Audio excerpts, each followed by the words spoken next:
Yeah. Welcome back, guys. Some more Pillars of Eternity. Where last we left, we just exited the cave. And I leveled up. So I went with Stealth, Athletics, and Mechanics. I'm going to get up to at least 3 points in each. I like the idea of the rogue being able to disable locks and traps. And Athletics grants second wind, which is really nice, and also stops you from getting tired when you need to relax. And Stealth, of course, for that purpose alone, just because you're, you know, a rogue and you want to get those, what do you call them? Sneak attacks off. So here we are. Let's continue. Speaking of stealth, not a sound.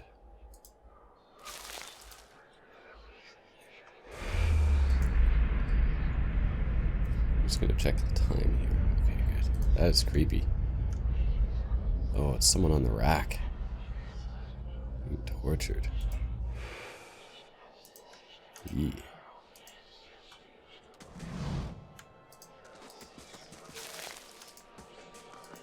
Some crafting materials.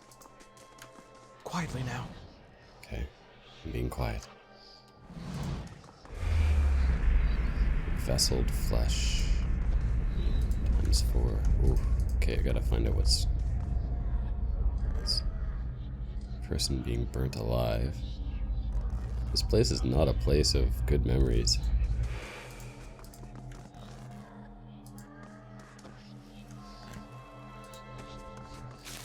Pilgrim's crown. More vesseled flesh likely. Excuse me while I clear my throat.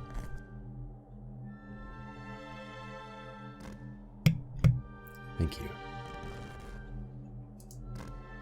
This massive structure is formed of stone, adra, and copper, and covered in strange glyphs. The air around it does something. Vibrates with an unusual energy. Well, I say we GTFO. Get the F out of here. Can I close this? I don't know if I need to. Oh, here we go. That's how we go. So, to the Veilwood, apparently. It's the only place left to go. Dual-wielding melee weapon. The accuracy of single one-handed weapons and deflection is probably higher. I couldn't read the rest. I'm going to save, because I do save often. Campfire materials, so I'm up to 3 now. I think that was the only thing about playing with a high difficulty is I'd like to play with high difficulty but still have more campfire rests, just because the whole per rest ability thing is something I don't like. It's one of the only mechanics in the game I'm not really fond of, and that's having to rest before and you can use your abilities. I think I want to go this way first and explore. Yeah, stuff to grab. Can I make this a bit smaller? There we go. I'll open it up when and if I need to. Okay, I feel like this would be a great place to get ambushed. Not a sound. Sneak. Not a sound.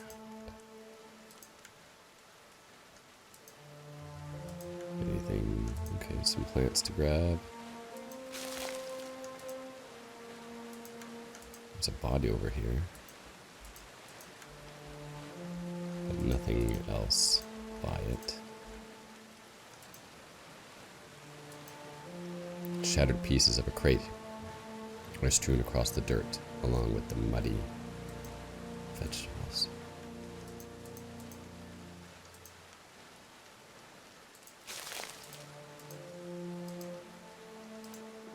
Keep checking around. Now I do know that there is a cave up here that I do not want to enter. I won't tell you why, but I want to enter there later. Let's see. Okay, now how long is the reload? Oh my god, it's that long before the... Okay, definitely switching is good. I probably wouldn't have taken that hit if I had switched to my bow. Or even just switched to the gun. Which probably... But the gun has crappy stats if I remember correctly. So we do not want to enter this cave. I won't say why, we just don't want to yet.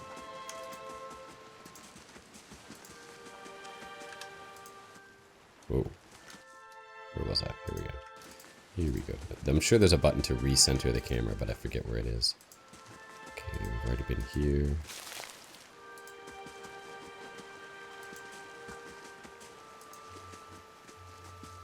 Another body.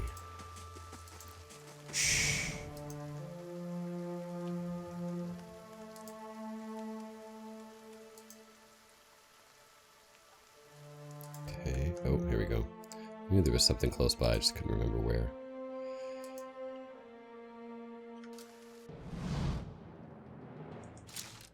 Alright, switch to my bow. Pew! Yeah, just barely though. Not a sound. Everything else? There we go. Oh, a ring. Properties overseeing. What does that do? 10 ability area of effect. Oh, I don't have area of effect on this guy. So that's actually kind of meh. The intelligence boosts your area of effect as well. Scale the wall. Need to drop back down. You find a handhold upon one of the large stones and start to pull yourself up, but the uneven bricks and odd angles of ascent make the climb difficult, and after a short distance your arms begin to burn too fiercely. You are forced to drop back down to the ground. Okay. Another time then. What was I saying?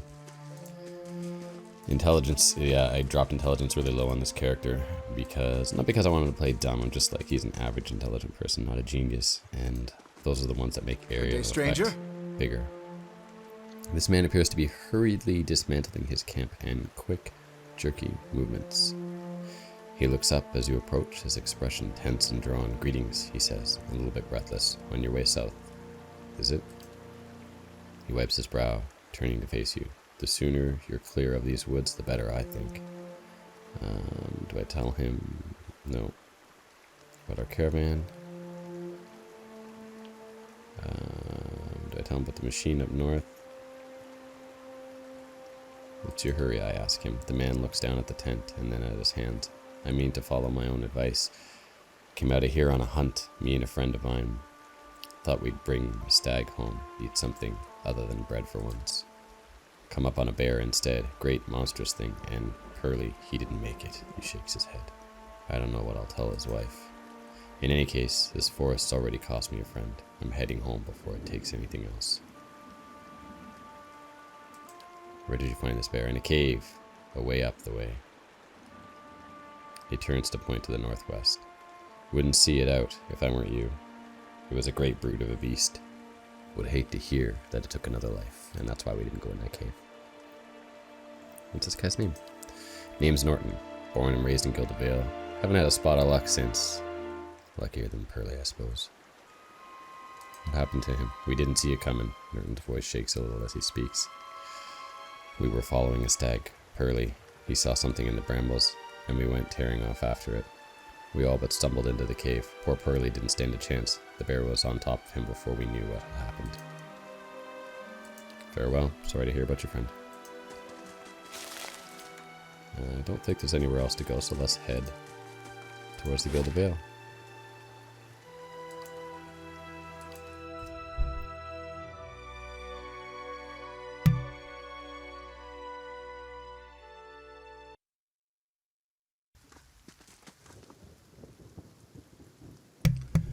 Well, that was a weird pop-up. Hopefully that didn't affect the recording. It just meant one of my other recordings has been transcoded. Alright, so we're here at Gilded Vale. Love the ground. Painting, so beautiful. And here we are. Oh, the equivalent of a cutscene. Oh my. The tree with all the bodies. 1, 2, 3, 4, 5, 6, 7. You 8, 9, must be 10. one of the new settlers. Welcome to Gilded Vale. You'll be pleased to know that we've had some recent vacancies here. Gross.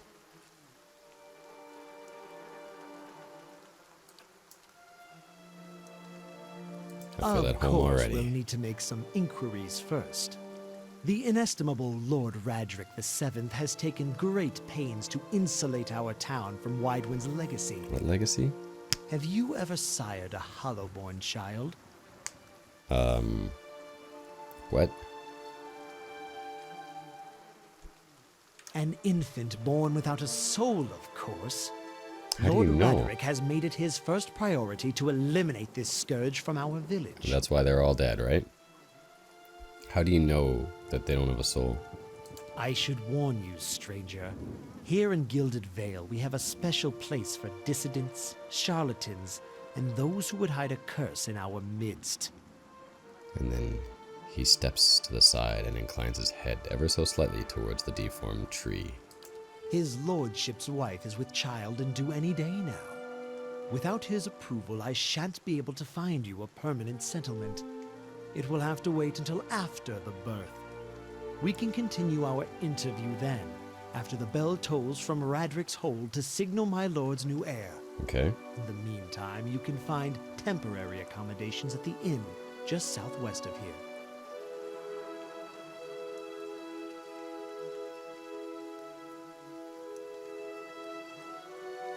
That tree over there. Ergut doesn't even look over his shoulder. Ah, yes, not everyone has accepted the measure necessary to keep the village safe. Ever since Lord Roderick banished the mothers of Hollowborn, some have taken up arms against him. And while he's been searching for a cure, he's been beset with frauds and opportunists. We've had ciphers, wizards, and animators come through town, taking the Lord's coin and promising to end the curse. Lord Roderick finally decided to make an example of those who would profit from our tragedy. He points to the body of a dwarven woman. The latest was an animancer from the Valian Republics, who claimed to know techniques none of us had seen. But now we've seen it all.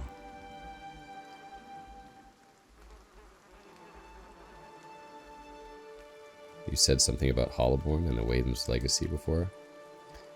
He blinks. I forget that you foreigners do not have the curse in your homelands. The Hollowborns have been a scourge upon the Deerwood for almost 15 years now. He lowers his voice to a whisper. Children born without souls. Pitiful, dumb things that breathe barely, but do not truly live. Some say the Hollowborn are a disease. Some say they are a punishment from the gods. Is it like brain dead born, maybe? I don't know. It's strange. He raises his empty hands. In truth, no one knows. But they begin spreading after the Saints' War, and so the name Wyden's legacy struck in honor of that foul, blasphemous pretender. His voice shaken with vitriol. I see, I say.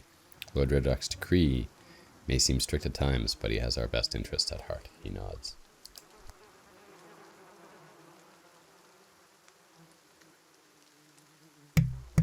If you have any other questions, don't hesitate to ask. It's important that everyone in Gilded Vale understand our rules. Before I got here, I saw several people conducting a strange ceremony near the ruins. He regards you carefully. You want to mind where you mention that trespassing on Egwithan ruins is illegal, not to mention dangerous. You probably saw someone attempting some new ritual to appease the gods. People will try anything these days. Barath, have mercy. We certainly have. Maybe so. Like I said, it's best to stay away from those sort of places. I've been feeling kind of strange ever since since a close call with the Baywick. Is there someone I knew who can help me? Whatever your problem, it sounds like a matter for an animancer. However, the only animancer in Gilded Vale isn't in any condition to speak. He points at the body hanging from the Consider tree. yourself fortunate. After she failed Lord Radric, we saw to it that she wouldn't profit from the misplaced trust of others. A bad cure is often worse than none at all. I see. So no one can help me because you murdered her. Great. But if you're set on finding a bottle of troll piss or a dead Audra pebble to rub on your forehead, you're welcome to check her pockets. A little corpse stink is nothing when you're digging for shit. Ew. My advice, however, is to be satisfied that you escaped and leave it at that. Keep out of... Goodbye. Bong. Listen! 2 tolls. Let that be the last. 3. Gods have mercy. What does that mean? It seems your arrival is ill-timed.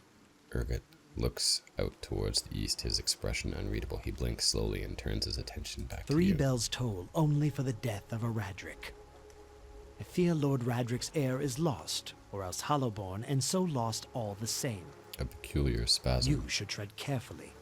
Circumstances have changed a great deal. crosses his face, and the corner of his mouth quirks up into a mirthless smile. Don't threaten me, little man. He shakes his head, unmoving. It's not a threat, only a warning. Lord Radric will tolerate no threats to his kin, or those who live upon his lands. Grief will not make him more docile. Does this affect his offer for new settlers? I can be sure of nothing right now. I advise you to get some rest, the inn or a stable for all I care. Find me afterwards. I'll know more enough. I don't like this guy. I'm just going to say goodbye. I don't want to talk to him. I said I can dig through her pockets. Which one is she? This guy's got a name. Should say hi to him. Were you looking for someone in that tree?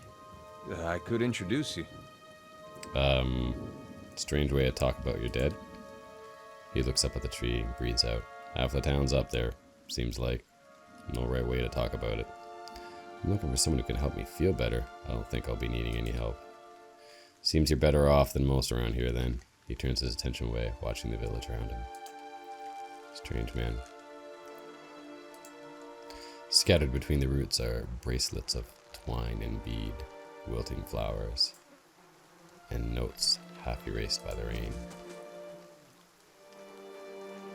His body's swaying. Gross. Okay, so it doesn't look like I can get anything out of them right now.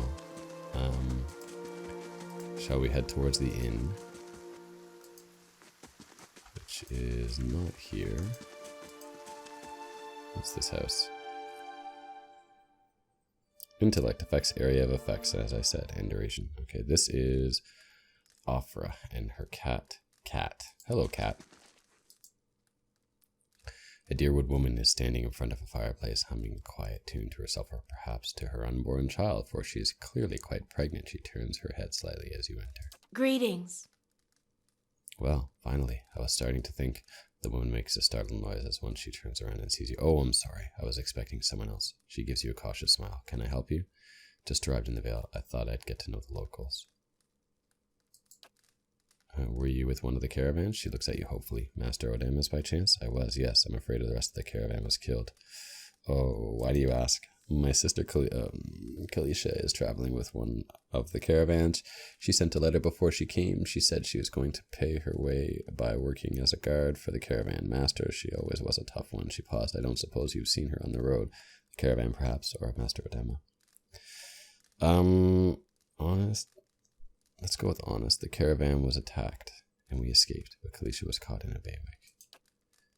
Afra covers her mouth with her hand, eyes wide in horror. For a few moments, she can manage nothing but a strangled voiceless gasping, her eyes brimming with tears. I told her it was a dangerous path to take. Kalisha was always so certain she could take on any danger. Oh, my poor sister. I'm sorry, stranger. I can't believe she's gone. If only I hadn't called her here. I hadn't written to her. She might still be alive, somewhere. A solitary tear slides down her cheek. Please don't cry. Maybe I can help. Quit your snilling.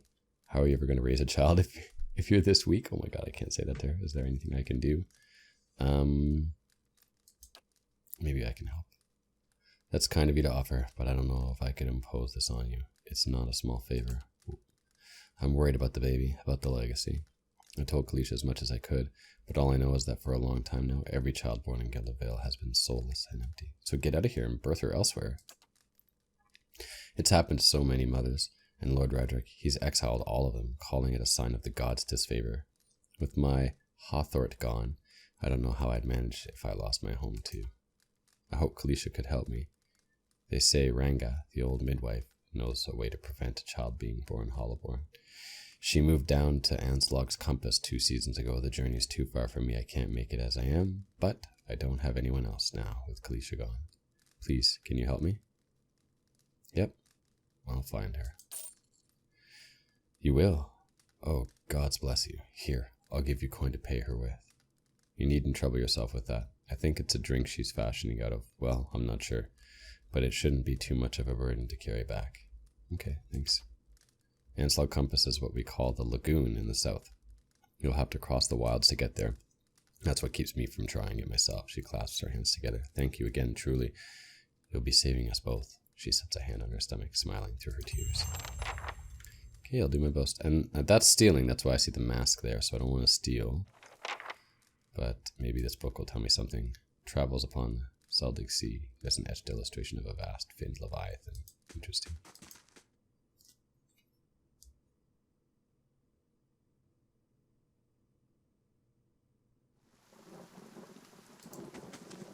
A villager. At the end of the map. Villagers with no names. And then I told her, that's not the pistol. Ha ha. Pow. Ha. Okay, whatever, you guys are crude. Awa. You see 4 people gathered by the door of the inn. Their raised voices and chopping gestures suggest an argument reaching its climax. The first figure raises his hand for calm. His face is partially obscured by a hood, but his height and stature suggest an elf. I meant no offense. Let's put this matter to rest over a round, shall we? My treat. Hoping to soothe our pride with a few Adira coppers, eh? We don't need your coin.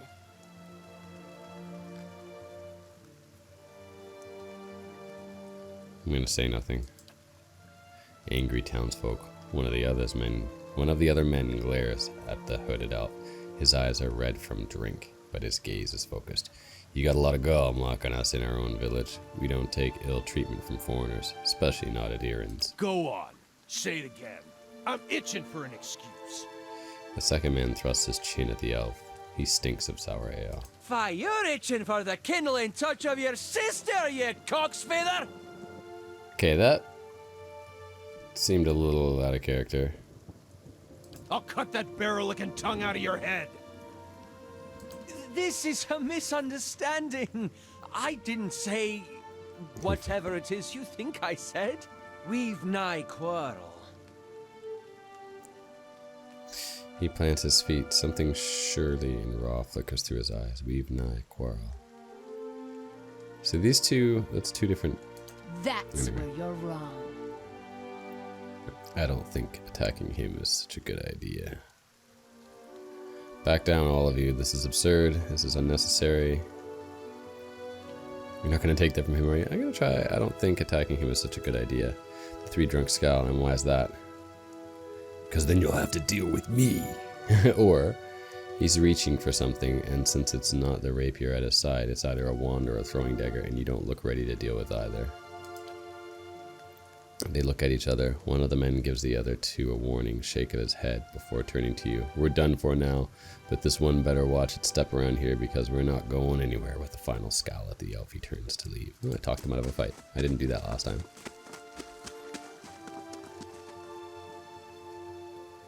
As the 3 stumble away, the elf turns to you, the tension almost gone from his smooth face. Not quite how I hoped to get to know the neighbors. Thank you for your timely assistance with that awkward situation. You mean for making them piss their pants? You're welcome. Well, that is one way of putting it. He straightens his hood, and you note the remains of fraying embroidery on his gloves. His boots are caked with the dirt of many months of travel, but the leatherwork beneath is sturdy and fine. Well, I suppose introductions are in order after that little fiasco. Aloth Corvisor, at your service. Mm-hmm. How did you manage to get stuck out here? That's something of a long story. Well, I'm a wizard by training, and an adventurer by necessity. I was born in the Seathwood, part of the mainland of the Adir Empire, and both of my parents served the nobility, which afforded me an education for which I'm grateful. However, there were no open positions in those houses, and so I decided to seek new means in a new land. Okay. Seems like there's more. How exactly did you come to be here? I was traveling with a caravan, but we were separated near some ruins. In Gwithan ruins? Well, those can be dangerous places during the best of times, which these are not. In half the locals would arrest you for trespassing and the rest would kill you outright. I'm curious, what exactly did you find there? A baywig. And you survived? I've heard such a thing was impossible. But it seems you either have a knack for timing or the favor of the gods. One or the other. Just how did you manage to cross these 3 drunks? I'm afraid that was a matter of misunderstandings and mistranslations. It doesn't help that people in these parts remember their war with Adir like it was yesterday. Let's see here. You did tell that one man to go fuck his sister. You did make a rather lewd suggestion regarding one of the aggressors and his own sister. I don't need to be diplomatic. That he clears his throat and adjusts his sleeves.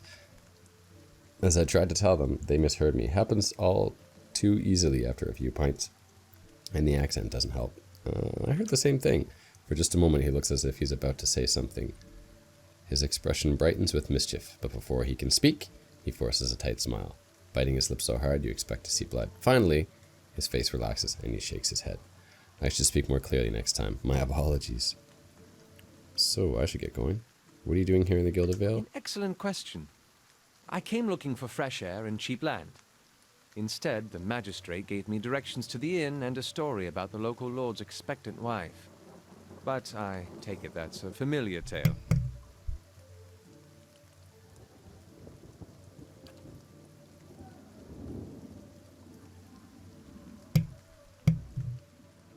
And me. Do I tell him that I'm looking for an expert on souls? I've been experiencing strange things lately. Indeed. The local lord has searched far and wide for similar specialists. He has rid himself of them almost as desperately. He nods at the gnarled old tree in the center of town. You don't exactly look like a settler. Oh, he says, I expect that such expertise would be sought elsewhere. Begging your pardon, but neither do you. Yet, circumstances can find a person in the strangest of places. True. Well, I'm out of here. As should I, given recent events. It's just as well. I've had enough of the watered wine and lumpy beds at the inn. They say even the owner tired of the place. Just up and left one day. It explains quite a lot about the upkeep. Perhaps I could join you. I could use a change of scenery, and I find it's better to travel in numbers. Sure. Excellent. I shall follow you. Alright. First companion. Well, guys. This is an interesting tale. Let's take a look at the journal really quick.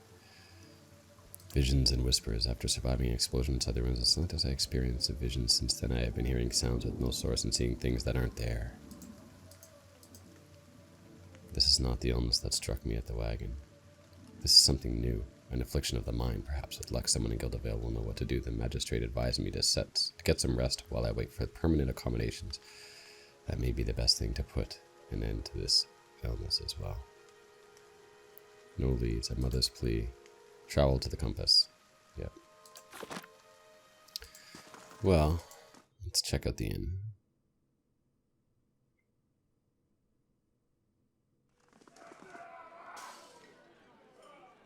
Here are the bottles all along the floorboards are sticky with spills that no one has bothered to clean up. Good day to you. Welcome to the Black Hound Inn. Please, sit where you like. Would you like a drink or a room? We have 2 available at the moment. I'm afraid we can't offer much by way of a good meal today. Unless you're fond of cold porridge. You only serve porridge? Sorry, porridge. Aloth looks at you and shakes his head quickly. It isn't by choice, I assure you. We used to serve some of the finest meals in the Deerwood. We've had a damnable run of luck, is all. It's been a bad season for the crops, and we're running low on supplies. I sent Tenfrith up north to stock up. Tenfrith's our cook, you see, an artist with a good roast. But it's been days since he was supposed to return, and we haven't seen any of him yet.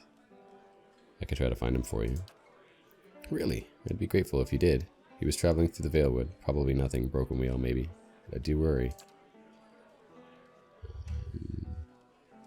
Let's get some sleep. Of course. Rooms are nice and tidy. Common room is free. We have 1,500. Let's do some trading first. Get rid of some stuff. I don't need that leather armor. I should keep the gun. Oh, and the bow. Isn't the bow equipped? Get rid of this stuff, though. Oh yeah, isn't there a bunch of stuff in the treasure chest, too? Let's see, can I... small shield, medium shield. I'll keep the medium shield and that big weapon. Armor. think I'll get rid of these two so I have a little bit of everything. The hat seems lame. The ring might be good for the magician.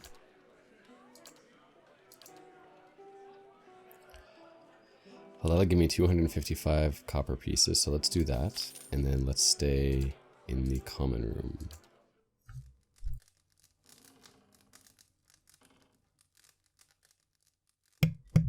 That's a very nice looking common room. Your sleep is restless and fevered, assaulted by hisses and whispers, blanketed with suffocating anxiety. You open your eyes to awake, and you find yourself in front of Gilded Vale's gallows tree, the creaking of its rope growing louder in your mind until the sound is deafening. Hanging from the tree is an old dwarf woman whose face has shriveled inward like moldering fruit. Ooh. Her head hangs limply to one side. As you look at her, she looms larger and larger in your mind until she is mere inches from your face. Creepy. Suddenly, her head snaps up, and her eyes open, and they are empty, and behind them is a vast nothingness that makes your stomach drop. Her mouth slowly part. With a gust of rancid air, she speaks a word. Watch her. You jolt awake, the foul smell of the dwarf woman breath still permeating your nostrils. Sweat runs down your face in thick droplets, and your skin is soaked from head to toe. You remember the woman. You remember seeing her decaying face when you spoke with the magistrate. He called her an animancer. Though it fills you with new queasy apprehension, you feel a strange compulsion to see this woman once more, if only to confirm she is truly dead. Lots of experience gained. Ta-da!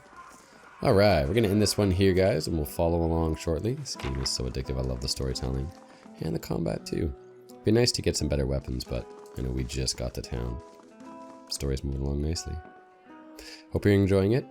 Thanks for watching. Don't forget to comment, like, go subscribe. Have a good day. Thanks kindly. Bye-bye.